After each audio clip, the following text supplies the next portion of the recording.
Bazen ba. Bai, ze hori ere, bueno, etortzen da. Bueno, etorriko alda. Etortzen dan, hori da. Etorriko alda. Ea. Komeni. Etorriko alda. Etortzea komeni. Nahiko genuke etortzea. Dudai gabe. Baina gaurko gaia zahartzaroa 3.0 da. Atzo adimen artifizialari buruz hitz egin genuen, eta gaur ez gara asko urrunduko, baina zahartzaroari jarriko gatzaizkio begira, eta ea zertan lagundu diezaguken adimen artifizialak edo teknologiak zahartzaroan. Gure gaurko lehenbiziko lagunak beti honeko gizarte langilea da bera, nola funtzionatzen du kolkotik edo eskumuturrean jartzen diren botoi edo medalla edo domina horiek, hoiei buruz hitz egin behar dugu, eta beste gailuei batzoi buruz ere. Bai, gurekin da Iñaki Balbas González. Apa Iñaki, arratsaldeon, ongi etorri. Iñaki, betion zerbitzua entzun da, badaukagu, eta ikusten dugu lepoan zuk ere zintzilik ekarri duzula gailua. Zer da betion zerbitzua? Bueno, denek ezagutzen dute ja gure zerbitzua pixka bat, azkenean da gure etxetan laguntza eskatzeko modurik azkarrena eta sinplena. Eta nori zuzenduta dago? Printzipioz, 75 urtetik gora bakarrik bizi den jendeantzako, eta menpekotasun eta desgaitasun egoeratan dauden pertsonentzako ere, baina gizarte langile batek, udaletxeko gizarte langile batek ere, esan dezake indezake proposamen bat, eta horiek ere aldute botoiekan. Ados, prozesuren bat egongo da noski ez da, nola eskuratu dezakegu betion zerbitzua, nola eskatu dezakegu? Errexena udaletxetako gizarte zerbitzu dara jutia, bertan betin bar dira paper batzuk, hor laguntza eskatu eta errexe egiten da. Edo beste aukera bat da, euskadi.eus webgunean alda telematikoki egin. Gizarte langileek beti egiten dute balorazioa? Bai. Pertsona berri guztiei balorazio bat egiten zaie, eta horren arabera maila batean jartzen dute erabiltzaile hori, eta segun ze mailan dauden, modu batean edo bestean kontrolatzen ditugu. Adibidez, herritar bat, orain hau ikusten ari den norbaitek pentsa dezake agian nik bete ditzazket horreskatzen diren baldintzak, baina gero beti ekonomiari ere begiratzen diogu hor badaude diru laguntzak, ez? Esplikatuko zenuke pixka bat? Baina, Eusko Jaurlaritzak beti 4 euro kobratzen ditu hilean, baude salbuespen batzuk, non ez dan ezer pagatzen, baina beti dira 4 euro, eta berdin zaigu, zenbat aldiz deitze duten, zenbat gauza jartzen dizkiegun, beti 4 euro hilean izango dira. Beraz, kostu hori finkoa izango litzateke. 4 maila aipatu dituzu, joango gara banaka maila horiek ezagutzen, lehenbiziko maila alegia esan nahi dugu, gizarte langile horrek prozesu horretan egindako balorazio horretan, 4 maila hau dela. Lehenbizikoa da maila orokorra. Maila orokor horretan jartzen dana da bai botoia, eta etxean jartzen diren aparagailuak, horiek deiak egite dituzten telefonoak dira. Eta maila horretan, aparagailua jarrita gero, 2 hilabetero telefonoz deitzen diegu galdetzeko zemoz dauden, eta printzipioz, dei horrekin segimendu bat egiten dugu, gero ikusiko genuke igual maila saldatzen diren edo ez, baina segimendu hori egiten dugu 2 hilabetero.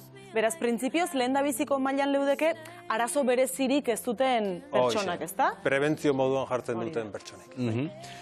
Bigarren mailan osasun aldetik gaizki daudenak eta edo bakardade arazoa dituztenak, ez? Bat edo beste? Hori da. Ja, zailtasun batzuk ikusten ditugu etxe bizitzetan, eta hor bai, hilean behin deitze ditugula galdetzeko zemotat dauden, eta alditugu dispositiboa jarri. Hau da, telelaguntzak jartzen dituen aparagailuk, badauka gero dispositiboak onduan, eta dispositibo horiek adibidez kean detektoria, etxe horretan kean baldin badago, gure aparagaiak ere deituko luke esan eskea dagoela etxe bizitzan, edo erorketa sistema bat, erloju horrek detektatzen ditu erorketak, erortzen danean, detektatuko luke erorindala, eta dei bat ingo luke ere telelaguntza zerbitzura. 3. mailan daude osasun arazoak izateaz gain, biak batera bakardadearekin arazoa duten pertsonak, ez da? Hori da, hemen bai bakardadearen arazo handiak ikuste ditugula, pertsona hori generalean 10 egunero deitzen zaie galdetzeko zemoz dauden, eta gizarte langile batek urtean behin bisitatu egiten ditu. Eta noski tresna guztia jarri ditzazkegu ere. Laugarren kasuan, laugarren mailan egongo lirateke, suizidio arriskuan edo tratu txarrak jasaten dituztenak. Hau ja protokolo espezialak, hor ja segun protokoloa eta segun kasua, ja segimendu askoz ozenago egiten da, eta noski aparagailu eta tresna guztia jarri daitezke. Oso argi ikusten dizugu medalloia, ez da? Eta eskumuturrekoa ere bai, jarrita daukazulako. Beti jarrita edukitzea gomendatzen da? Etxe barruan beti. Kalean ez du zertako balio, etxe barruan bakaik bizi da, balio du, eta dutxatu gaitezke berakin bai, bustileike. Ados. Eta nahi gabe, esan esan, Amaia? Ez, kezka sortu zait, baldintza horiek garbi geratu zaizkit, adibidez, etxearen kokapena ez, baina solairu badaukan, bidaukan metrajeak eta badauka zer ikusiriko horrezta goza bera izango. Komunikatzeko orduan, bai, zailtasun gehiago izan ditzazkegu, baina botoiak apargailuarekiko 150 metroko kobertura dauzka paretekin, 300 metro paretei gabe. Beraz, edozein etxe bizitzan dituko luke. Gero komunikatzeko ikusiko genuke aber. Eta nahi gabe emango bagenio, edo emango balio adineko norbaitek edo? Gertatuko da, pentsatzen du, askotan. Askotan gertatzen da, ez da erresa nahi gabe sakatzea, baina egia da gertaleikela. Pertsona asko gea zerbitzu honetan, momentu honetan denek ematen diote noizean behin nahi gabe, agurtugu, esan ondo zaudetela, eta listo, ez da zer gertatzen. Bakigu gertatzen dela.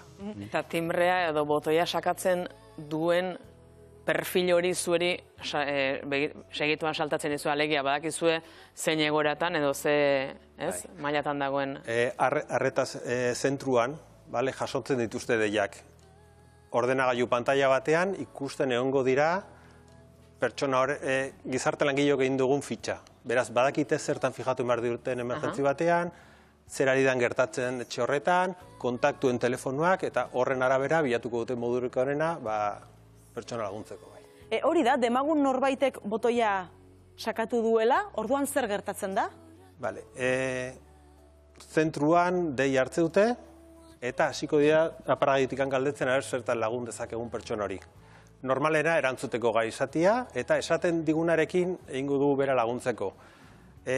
Arreta zentruan dauzkate protokolo pila bat, eta segun nondik handi joan deia, aldegu osakidetzarekin hitz egin, edo suhiltzaile bati, edo polizia, edo kontakturen bat biali zerbaiterako. Zenbat urte ditu betion zerbitzuak, eta ze balorazio egiten duzu, urte hauek guztietakoa? Oso zerbitzu erresa da, asko aldatu ez dana, baina beti teknikoki, beti teknika eta dispositibo berri asko eta hobetzen ari da, ezta? Asko hobetzen ari dienak, eta gero pertsona gero eta gehiago dauzkate botoiak.